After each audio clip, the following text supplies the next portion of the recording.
பூஜை ரூம் வந்து டீப்பாக க்ளீன் பண்ணி 1 மாதம் ஆகுது. ஆடி மாதத்துக்கு முன்னாடி க்ளீன் பண்ணது. ஏன்னா அந்த மாதம் ஃபுல்லாகவே நம்ம வந்து பூஜை வேலைகள்லாம் நிறைய பண்ணுவோம். கூழ் படைப்போம், கோயிலுக்கு போகிற வேலை இருக்கும், பிஸியாக இருப்போம் அப்படின்னு முன்னாடியே நான் வந்து டீப் க்ளீன் பண்ணிவிட்டு அதுக்கப்புறம் அதுக்கிட்ட போவே இல்லை. அந்த க்ளீன் பண்ணது வந்து 1 மாதம் தான் இருக்கும். மறுபடியும் நம்ம எல்லாத்தையுமே க்ளீன் பண்ணி தான் ஆகணும். சாமி செல்ஃபு துடைக்கிறதுக்காக அந்த தண்ணியில் வந்து கல் உப்பு, மஞ்சத்தூள், பச்சை கற்பூரம் இது 3யுமே மிக்ஸ் பண்ணி நல்லா க்ளீனாக தொடச்சி விட்டுட்டேன். அதுக்கு முன்னாடியே வந்து சோப்பு தண்ணியில் வந்து ஆர்டிஃபிஷியல் ஃப்ளவர் எல்லாத்தையுமே நல்லா ஊற வச்சு நல்லா தண்ணியில் அலசி காய வச்சுட்டேன். ஃபஸ்ட்டு இந்த வேலையெல்லாம் முடிச்சுட்டு அதுக்கப்புறம் தான் பூஜை பாத்திரங்களெல்லாம் விளக்க ஆரம்பிப்பேன். விளக்கிட்டு அதெல்லாம் நல்லா துணி வச்சு தொடச்சி விட்டுட்டு காஞ்சதுக்கப்புறம் மஞ்சள் குங்குமம்லாம் வச்சு விட்டு அரேஞ்ச் பண்ணிவிடுவேன்.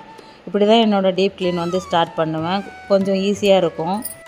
இந்த பூஜை ரூம் டீப் க்ளீனிங் வீடியோ வந்து லாங் வீடியோவாக சீக்கிரமாகவே நம்ம சேனலில் நான் தரேன். கண்டிப்பாக எல்லாருமே பாருங்கள். நிச்சயமாக உங்களுக்கு பிடிக்குன்னு தான் நினைக்கிறேன். தேங்க்யூ.